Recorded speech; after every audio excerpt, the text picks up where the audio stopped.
Hello, everyone. This is Al Fadi, and we're back again into the new series that we're doing on the Quran and the corrections that were done to its early manuscripts. And with me here in studio again is Dr. Jay Smith. Jay, welcome back, and please help our audience understand now the significance of what we're trying to do here in terms of assessing this new book. Excellent. Now, a number of series ago, we did talk about the difficulty that Muslims have whenever we talk about variance. And invariably, they think variance is nothing more than qira'at or ahruf. Define those terms. I mean, when you're talking about qira'at, I'll have you take a shot at the ahruf things. But qira'at basically is different dialects. That's the easiest way to explain it. And believe it or not, it wasn't canonized. At least the idea wasn't brought up until almost like 50 to 100 years later, and at the same time, it didn't become canonized as the seven readings until almost 300 years after the supposed revelation of the Quran. Ibn Mujahid is the one that supposedly do that. But yet, whenever Muslims hear us saying that the Quran was changed, when we talk about Uthman in Sahih Bukhari, Volume 6, Hadith number 510, it refers to the fact that at the time of Uthman, 652, that he was told that there were different readings. And so he quickly got Hafsa's copy that was sitting under Hafsa's bed, one of the wives of Muhammad, that had been done in 632 by Zayd ibn Thabit, had that copy made into other copies. That's right. And there were four people that were given the responsibility. That was Zayd ibn Thabit, Zubair, Alas, and Hisham. There are four of them. And he turns to them and says, be careful, if you have any disagreement amongst you, That's right. use the Qurayshi dialect. Which indicate immediately we're talking about dialects. Okay, and dialect in a written text means what? A dialect in written text means that you have to pronounce the word in a certain way. Okay, but written text. Yes. Written text. You're looking at something and you're reading it, in your own dialect. Whether you have diacritical markings or not, you look at the word and you decide how you're going to pronounce it. In order to follow a certain dialect, you have to have something in the written text to make a different dialect. You have to have vowelizations. Dialectic differences is the difference in how you pronounce it with the oo, the ah, and the e. And we see this, of course, in the Rasm itself. There are different examples sometimes of how to write certain words. That also is an indication of how people used to read it. Let me use probably the most common one. I mean, you hear that famous song, you say potato, I say potato, you say tomato, I say tomato. That's looking at one word, P-A-T-O-T-O, P-O-T-A-T-O. See, now this is going to go viral, right here. Suddenly, people are saying, wait a minute, he's completely miswriting it. No, it's actually the same word is written down. It's P-O-T-A-T-O. Yeah. I'm not changing it because of my. It's not changed because what is written there. The written text is always P-O-T-A-T-O. Right. The confusion is on how you pronounce those vowels. Correct. So the British say potato. In America, we say potato. It's still the same word written. Am I correct? That's right. But it even gets more complicated with the Quran, because I wish it was as simple as just the same word said differently, because sometimes the same word means something totally different. Let's look up and let's look on the screen right now, and let's look at this Rasm. There on the right, you can see the Samarkand manuscript. That's right. Now, when you read that, can you read that? Looking at it? Well, if you do not really know how to read manuscripts, it will be extremely difficult for a Muslim to even know that this is, first of all, it's Arabic. Second, that's a Quran. And third, what every word mean, because there are no dottings or diacritical markings here. And there's also no vowelization. There's no right. fatha, which is the ah sound. There's no dhamma, which is the oo sound. And there's no kasra, which is the e sound. None of these exist on this manuscript. That's right. I mean, because I look at manuscript all the time, I can tell you there's the word Allah in there, and Nas in there, Ala in there. I mean, but you still, even me, I have to look at it carefully and make sure that I'm looking at the letters correctly. Let's look at the next one now. Let's look at this manuscript here. This is the Sana manuscript. And that's one that I'm passionate about because I'm doing my research, my PhD research on that. And I'll just give a quick overview of what this Sana manuscript is. I mean, by the way, there's thousands of parchments. By the way, the one I'm focused on specifically has to do with what is called the palimpsest, meaning that it was a piece of leather that was written on it and then it was wiped off and another layer written on top of it.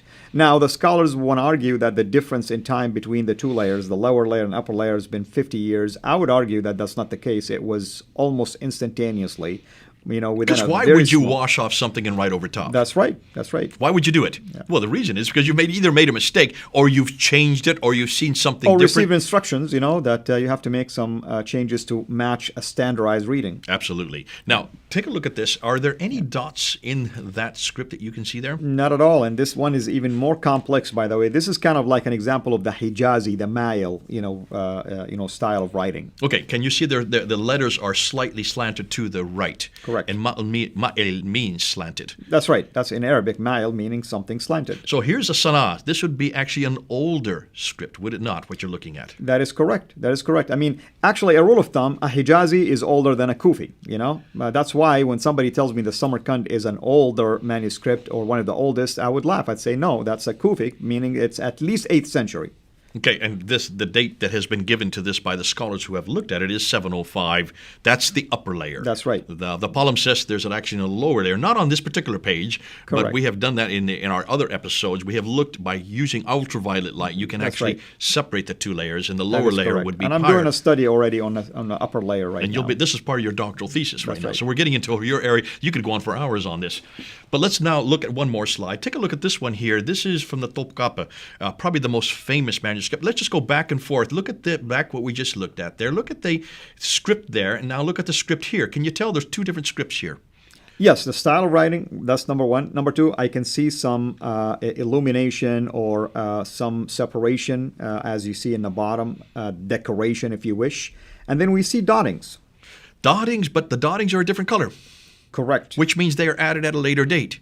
That's correct. But look at the script. This is known as the Kufic script. Let's go back to the one before. There is this Ma'il script. This is a more archaic script. This is early 8th century. This is more early to mid 8th century. That is So correct. there's That about is 30. correct. Some would say even as many as 40. There are some scholars say that parts of the Topkapi, some of the surahs actually come after 749, possibly even as up to 770. So we're talking about even up to the late 8th century. But this is the one that Muslims like the most because it's the most complete. But even the Topkapi, which is later than the Sana, it doesn't have these diacritical marks, except for a few that are starting to be introduced. Correct. Obviously at a later stage. And you can see there's also a decoration at the bottom. That's That right. decoration also helps to date it because that is showing that it comes from a certain place. Now, the scholars like Altikulic and Esanalu, they would date this. They would say it's from. They confuse everybody because they're saying it's the second half of the first century AH, which would be 670 to around 721, and the first half of the second century, which is 721 to 770. So actually what they're saying is 100 years they can Exactly. date it. That doesn't Exactly. very helpful. It's 100-year, And I know some Muslims who have been attacking me on this. They say, yeah, I said the second half of the first century, therefore it's 670. Whew, you have to read the whole phrase. They're actually putting 100 years into there. Muslims Right. would love to say that this is a 7th century manuscript. This is not a 7th century manuscript. This is an 8th century manuscript.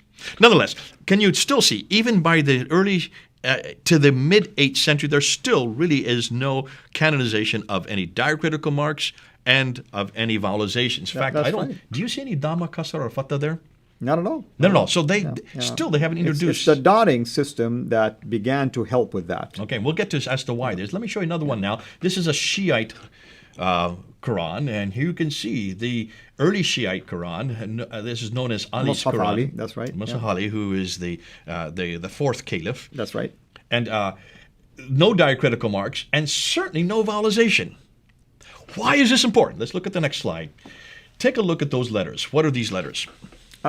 Well, I mean, it appears that they are alphabet letters, the Arabic alphabet letters. Without the dotting, of course, it'll be hard, but that's what it appears to be. Okay, these are the 28 letters. But let me show you what I'm going to do. Take a look at these letters as I put them up. There, you can see the aleph.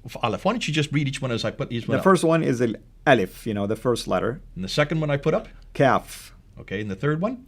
lam, And this one? mim, ha, Okay. Those are one more to go, and it's the wow. 1, 2, 3, 4, 5. So 6 of the 28. What's significant about those 6? Well, I mean, they're the one that can survive without having a dottings.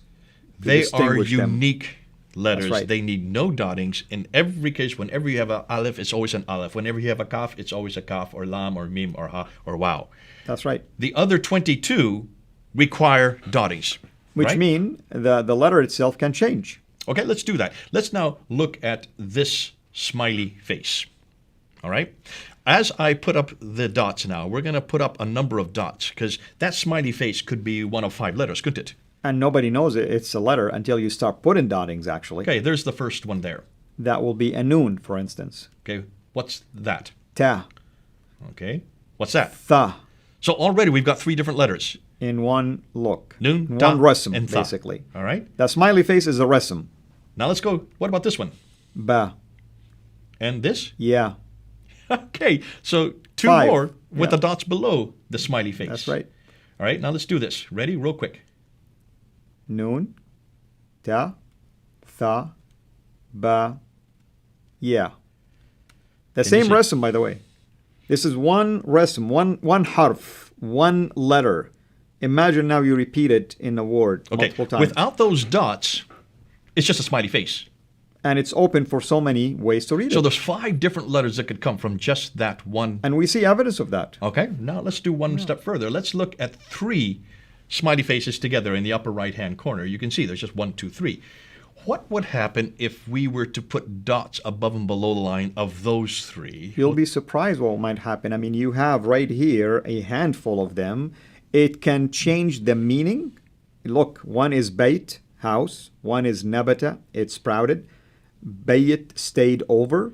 Bint, daughter. I mean, you can go on, and it can vacillate between a verb, a noun, and so on and so forth. In fact, we addressed something like this in a book that I had the privilege to participate in called The Quran Dilemma, and we had even an entire table like this that deals with as many as 30 different possibilities. So we have just found 19 here. You have found over as many as 30 using the exact same 3 smiley faces. That's right. Just dots above the line. And here's what's so significant about what Jay is talking about, and what I'm trying to explain here is this is how it used to be before the dotting. You have just rasm without any dots, which mean it's open for interpretation, literally. That's why we have different ways of pronouncing things and reading them. So don't tell me that I read it one way and you read it the second way as if they're both the same. Which way is it preserved in the preserved tablets in heaven? You have to tell me that. Okay, so the word rasm really just means the script without any dots. And in Arabic, by the way, when we say rasm, when you draw something, okay? So rasm, you have the letters. You drew those letters without dottings or markations. Every one of these manuscripts that we looked at, and we did look at a number of them there, every one of them were nothing more than scripts like this one here that you have on there. Can you see? There's the rasm. That's the rasm, okay? That's right. No dots. There's another rasm. There's a third one there. And then we put up a fourth Correct. one. And we ended with the Shiite rasm. That's right. All we're saying is the consonantal text. These are the consonants. No vowels. Correct. Can you now see that we're talking about 2 completely different things when we're talking about Qirat? Qirat assumes that there's vowels there.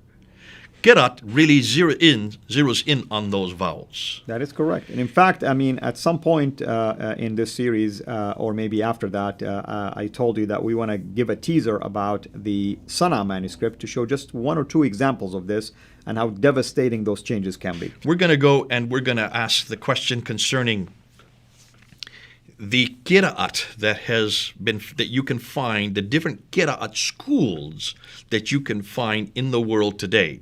Hatun Tash is a colleague of mine. She lives in London. She's from Turkey. Right. She used to be a Muslim herself.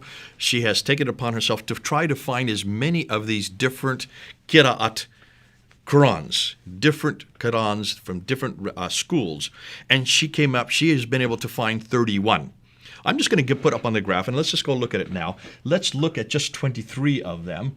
And each one of them, there is the Al-Susi Qiraat Quran. That's from the Al-Susi school, or actually it's a student named Al-Susi. Abu Ja'far. There's Abu Ja'far. If you go up, you can just do these names because you can speak a lot better than I can. Yaqub. And this one, Ad-Duri, Abu Amr Ad-Duri, Al-Basri أيضا, Ibn Amir, Khalil. Khalaf. I'm sorry, from far away. Al-Layth ibn Al-Layth, Khalil. yes. Al-Layth ibn Khalil. That's the one. Warsh. Now, this is just one of a number of warshes. This is the first one. That's Right. number one. This There's is number another two. Warsh. Al-Asbahani. Right. Ibn Zammaz. Jamaz. Another one of Ad-Duri. This is actually interesting because this is the same Duri. That's right. He did two. He contradicted himself later on. You'll see why. This one is Khalaf. Khalaf again, yes. And we have Al-Kasari. Al-Kasari, yes, Okay. that's right, yeah. That one's too small to read even for me. Yeah.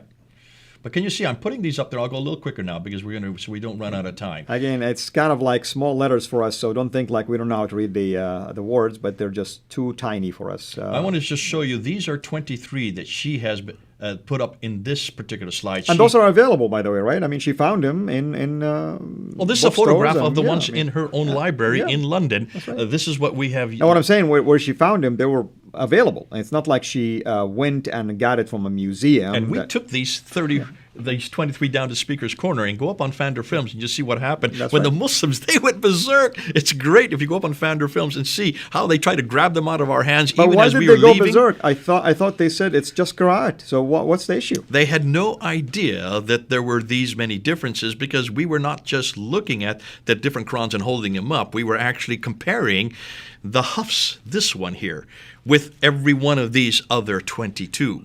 So we were looking at this one and comparing them, and we were showing them that there are enormous differences, and we did that in our episodes last year. So I don't want to repeat it. But before we go any further, I want you to look at this graph here. This is Hatun's graph that she put together, looking at the 23 Qurans. I want you to look at, let's zero in on that black circle that I've just put up there. Which is Hafs. That's a little hard. Let's get another graph. Let's look at this one here. That black circle is the Hafs that we're talking about, that is our current Quran. But look at all those names on the right side. If you can read them closer, you see Al-Bazi, you see Kunbal, you see Warish, you see Qalun, Hisham, Correct. Ibn Zwan, Khalid. But look at the, right next to them, there are numbers. When you look at Al-Bazir at the very top, there's 1,094 next to his number. That means there's 1,094 variants between his Quran and the Quran that we're using today. Correct. Coming on down, look at Qalum. There is 1,700 variants. Coming on down to Abu Ala al-Harith, coming about Abu halfway down Ali the page. al-Harith, yes. From Kufa, there are 5,000 differences between his Quran and the Quran that we have today. That's right. And when we get to the Quran we have today, it is Hafs. See Hafs there? It's circled in black. He is from the school of Kufa. That means the city of Kufa. That's there right, are which 5 is in different southern cities. Iraq. You can see Mecca, Medina, Damascus, Kufa, and Basra. Those are the 5 cities that these Qurans come from. The next group of names are the teachers, and then there's sub-teachers, and then you have the students. And it's these students that were creating these different Qira'at Qurans, different That's right. readings of the Quran. Now, we have counted about 37 that are there on this graph. That means there should be 37 different Qurans that we should be able to find. Right now, we found 31 of them. Give us more time. We're still looking in Morocco and Jordan. We're looking around the different marketplaces. That's where you find them. They've all have been published. We'll probably find all 37 of them. But hold on a minute. Look at the dates. Look at the dates of these That's names. right. Look That's carefully. right. What are the dates are? 786, 864 AD, 810. So 720. Ibn Amr is the oldest out of all of them, and he himself still about almost 100 years later. Look when he died. The guy that we're using, the one that we are using today, Hafs, that's circled in black, look when he died, 796. That is the late 8th century. That's right. Muhammad died in 632. supposedly Uthman finalized the Quran in 652. We're now back to 796 before we finally get the Quran that they use today. But we don't even know if this is from Hafs because we don't have Hafs' original Quran. That's right. This is only something they decided in 1924 and here's the was thing. Hafs. In 1924, for instance, like if you open any Bible translation, ESV, New American Standard, and so on and so forth, they'll mention to you that the translation committee chose to rely on certain family of manuscripts. But that wasn't the case in the 1924 Quran. It was relied on oral transmission of Hafs. Oral transmission, not a written manuscript. Now, why is that important? That's Again, important because you're telling me that the Quran you have in your hand today somehow survived the last 13 centuries orally being transmitted without anything to substantiate that in a written form. now, you hear this all the time. People always say, I don't care about the manuscript. Shabiradi even said this when he was confronted on this. Well, wait a minute. Well, I hope he will care after this show. Well, he said, I don't really care about it because we know that they were memorized. What did they memorize? Which Qur'an did they memorize? Did they memorize Khalid's or That's Warsh or Duri's? In fact, which of the two Duri's? Because he even contradicts himself. Even Hafs, we have multiple different versions of Hafs, we have by the about way. 6 or 7 different That's right. Hafs. Yeah. Same thing of Warsh. And his character, by the way, has been attacked anyway. Yes, because he's very weak. Now, before we end, it's important that we understand what we're talking about here. We're talking about the Qira'at traditions created in the late 8th century, early 9th century, That's right. 100 to 140 years after Muhammad and death, and certainly after Uthman. And that's right. This is not even the same century. So how can you have any supposition that Uthman had different readings? These readings don't even come into existence. That's right. Until the 8th century, So you 9th have century. Ibn Mujahid, 300 years later, decided that there is 7 basically readings that are canonized. So out of what? Out of many qira'at. So who gave him the right to decide which 7 were they? And it's even based on a if weak that- tradition, by the way, the hadith. Even if that were true, what then was he burning? Because he did burn all the manuscripts. Uthman, you know what I mean? Uthman burned That's right. all these manuscripts that disagreed. They couldn't have disagreed with diacritical or Qira'at. There were no Disagreed Qira'at with in his own existence. choice. Evidently, he was burning the consonantal Rasm. Yeah, because he wanted to standardize it. So who gave him permission, by the way, to do this? He was a caliph. You don't need permission once you're a caliph. That's right. So is this not a human intervention? Exactly. Everything about the Quran is a human intervention. The qira'at decided by a human 300 years later. 7 first, then they added another 3, they made it the 10, then they added another 4, they made it the 14, and they said anything outside of that is considered to be strange or shawad, basically. Who decided this? Can you understand now that this whole idea and argument of Qira'at and Ahruf makes no sense for the 7th century? It would make sense for the time that these different authors were creating the different schools of Qira'at. They're all from the late 8th, 796, and up until the early 9th. Then it would make sense, and that's why Muslims today are not looking at a timeline. If Uthman, let's just say hypothetically that's true, if he burnt these manuscripts, he was not burning them because of Qira'at, because they didn't even exist that early. He was burning them because the consonants were different. That's correct. The rasms were different. The consonantal text did not agree. Correct. Now, what we want to do today is, can we prove that?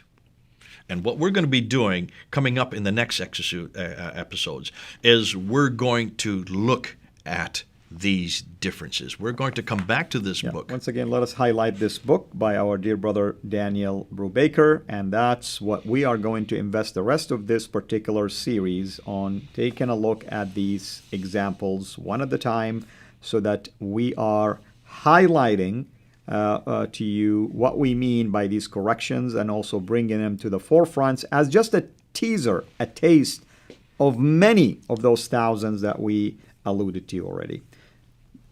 Brother, thank you so much as always. We are so blessed to have you here, and I hope that people will feel blessed by your contributions to this unique field that I agree with you, no one usually dares to venture into, and those who want to get into, they're always extra careful. So we thank the Lord for the knowledge that He has given us, for the freedom to share this freely, for the social media and the platforms that we use, and for dear brothers like our dear brother, Dr. J. Smith. Until we meet again, have a blessed day.